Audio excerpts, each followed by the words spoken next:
सादर प्रणाम। आप देख रहे हैं द संकेत लाइव। मैं डॉक्टर ओपी मिश्रा। आज मैं एक बहुत संवेदनशील, बहुत गंभीर और बहुत जरूरी मुद्दे पर बात करने जा रहा हूँ। मुद्दा ऐसा है जो सीधे सीधे देश के सामाजिक ताने बाने, लोकतंत्र, शिक्षा, रोजगार और न्याय व्यवस्था से जुड़ता है। और इस मुद्दे पर देश के एक बड़े वर्ग के भीतर गहरी बेचैनी, गहरा आक्रोश और गहरी असुरक्षा लगातार बढ़ती जा रही। आज की स्क्रिप्ट का एक पत्र, एक पोस्ट और एक नागरिक की पीड़ा पर आधारित है।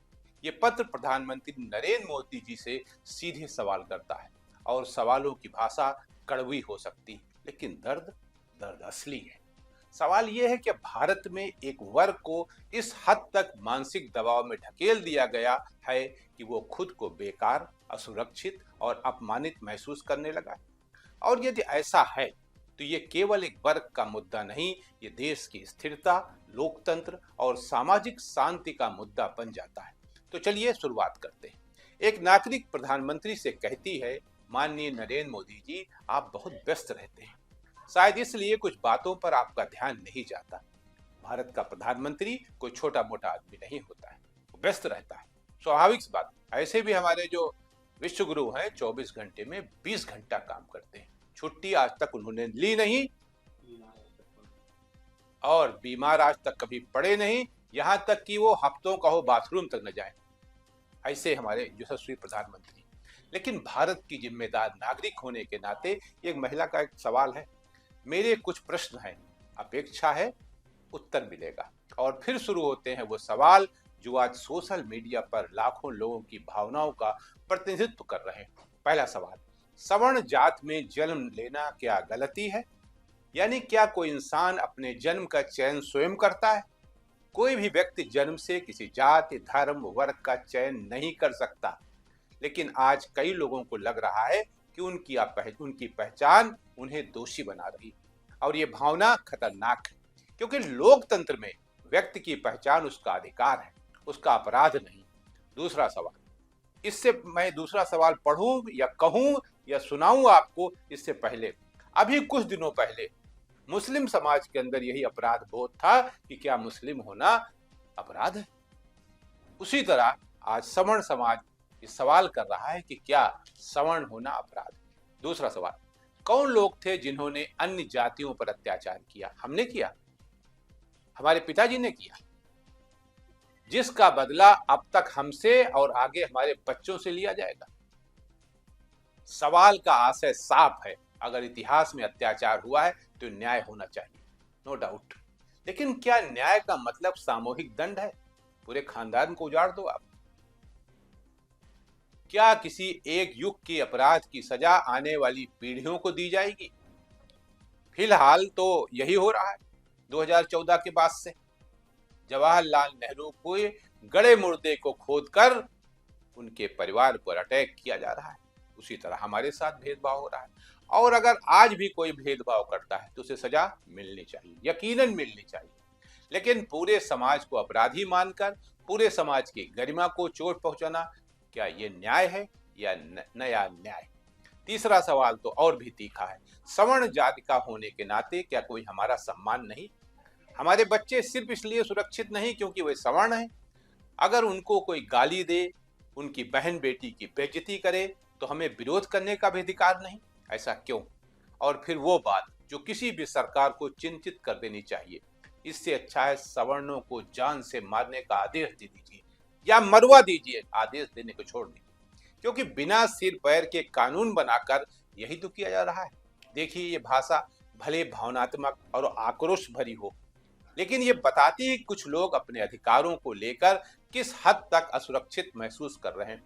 सवाल यह है कि कानून का उद्देश्य सुरक्षा देना है, लेकिन अगर कानून किसी को यह महसूस करा दे कि उसके साथ अन्याय हो रहा है तो समाज में असंतुलन पैदा होता है। चौथा सवाल शिक्षा और मेरिट को लेकर है। यूजीसी के अनुसार सामान्य वर्ग का कट ऑफ 104 और एससी एसटी ओबीसी का 40 यानी 40। इतना ही क्यों? नाम लिखते ही डॉक्टर का सर्टिफिकेट क्यों नहीं इशू कर दिया जाता है? छुट्टी मिले, काहे को पढ़ना, काहे के लिखना, काहे की फीस, काहे की जमीन बेचें? पढ़ने का झंझट ही खत्म कर दीजिए। मरता रहे सवर्ण, आपको क्या पड़ी। अब यहाँ एक जरूरी बात, भारत में आरक्षण का उद्देश्य ऐतिहासिक और सामाजिक पिछड़ेपन को बराबरी के मौका देना रहा है। लेकिन अगर आज मेरिट और अवसर को लेकर बड़े स्तर पर असंतोष पैदा हो रहा है, अगर कट ऑफ, एडमिशन, भर्ती जैसी चीजों को में पारदर्शिता नहीं है, तो ये व्यवस्था खुद कमजोर होगी। क्योंकि सामाजिक न्याय और मेरिट दोनों का संतुलन जरूरी है। यदि संतुलन बिगड़ा तो एक तरफ सामाजिक न्याय का मकसद चोट खाएगा, दूसरी तरफ मेरिट का भरोसा टूटेगा और परिणाम भयावह सामाजिक ध्रुवीकरण।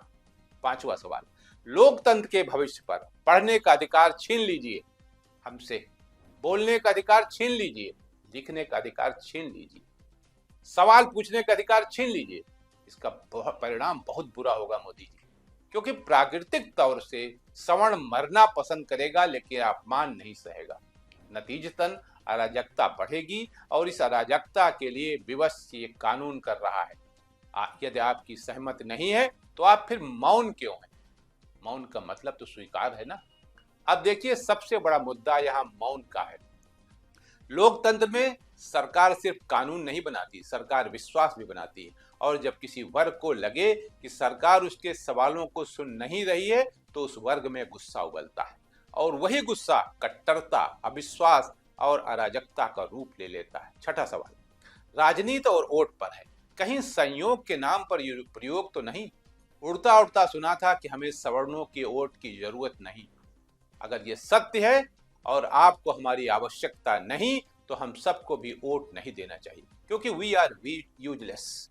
हमारे परिवार का अभी तक बीजेपी को वोट गया, चाहे हारी चाहे जीती, जनसंघ से लेके आज तक। लेकिन ये सब देखकर मन व्यथित है और अब सवर्ण समाज शायद नोटा का बटन दबाकर अपना विरोध दर्ज करेगा। क्योंकि मरना ही है तो भुलावे में तो न रहे कि भाजपा सवर्णों की हितैषी है। आज भी हमको याद है जिनके लिए राजा साहब यानी विश्वनाथ प्रताप सिंह ने दुनिया भर की गालियां खाई, आज वो समाज भी उनके साथ नहीं है। उनकी मौत के साथ उनका सोशल इंजीनियरिंग समाप्त हो गया। कहीं यही हादसा भाजपा के साथ न हो जाए। ये बयान सीधे सत्ता की राजनीति पे सवाल करता है, क्योंकि भारत में हर वर्ग को लगता है कि पार्टियां चुनाव में उसे इस्तेमाल करती हैं और चुनाव के बाद उसे भूल जाती हैं। अब इस पत्र का आखिरी हिस्सा बहुत गहरा है। सवर्णों ने देश हित के लिए हमेशा निर्णय लिया है, लेकिन यदि हमारे अस्तित्व को मिटाने की तैयारी है तो हम किसी पार्टी को नहीं चुनेंगे। अब सवाल यह है कि क्या सच में किसी वर्ग के अस्तित्व को मिटाने की तैयारी है? शायद नहीं। लेकिन अगर लोग ऐसा महसूस करने लगे हैं तो सरकार को चेत जाना चाहिए। क्योंकि लोकतंत्र फीलिंग्स पर चलता है और फीलिंग्स को अनदेखा करना कई बार विस्फोट का कारण बन जाता है। अब मैं डॉक्टर रूपी मिश्रा आपसे एक बेहद संतुलित बात कहना चाहता हूँ। भारत का संविधान किसी जात को कम या ज्यादा नहीं मानता। संविधान समानता देता है। अब मनुस्मृति की बात हो तो मैं कुछ नहीं कह सकता, लेकिन देश की सामाजिक हकीकत में असमानता थी, इसलिए आरक्षण, विशेष अवसर, संरक्षण जैसी व्यवस्थाएं बनी ताकि सदियों का पिछड़ापन कुछ दशकों में कम हो सके। लेकिन अब समय आ गया कि सरकार इस पूरे सिस्टम की पारदर्शी समीक्षा करे, क्योंकि सवाल केवल आरक्षण का नहीं, सवाल है क्या लाभ सही लोगों तक पहुंच रहा है? क्या आरक्षण का फायदा वही उठा रहा है जिसके लिए बना था? क्या क्रीमी लेयर जैसी अवधारणाएं सही से लागू हो रही हैं? क्या जातिगत पहचान का स्थायी राजनीतिक लाभ बनता जा रहा है? और सबसे जरूरी, क्या कोई भी कानून निर्दोष व्यक्ति को डराने का अधिकार बना रहा है? अगर हाँ तो ये खतरे की घंटी है। और ये बात सिर्फ सवर्ण समाज के लिए नहीं, हर समाज के लिए, क्योंकि कल कोई और वर्ग असुरक्षित महसूस कर सकता है। आज अगर एक वर्ग कह रहा है कि हमारे बच्चों को गाली दी जाती है, उन्हें टारगेट किया जाता है और हम विरोध भी नहीं कर सकते, तो ये कानून व्यवस्था का भी प्रश्न है। और सरकार को यहाँ स्पष्ट संदेश देना होगा, कानून सबके लिए बराबर है। अन्याय किसी के साथ भी हो वो गलत है, अत्याचार किसी पर भी हो वो अपराध है, और दोषी चाहे किसी भी जाति का हो उसे दंड मिलना चाहिए, लेकिन निर्दोष को नहीं। अब प्रधानमंत्री मोदी जी के लिए समय है कि वो देश को संबोधित करें और साफ करें कि भारत में कोई भी नागरिक जन्म के कारण अपराधी नहीं और कोई भी नागरिक जन्म के कारण हीन नहीं। सरकार को ये भी सुनिश्चित करना होगा कि शिक्षा और नौकरी में प्रतिस्पर्धा का ढांचा पारदर्शी हो, ताकि किसी भी वर्ग में ये भावना न पनपे कि उसे जानबूझकर पीछे ढकेला जा रहा है।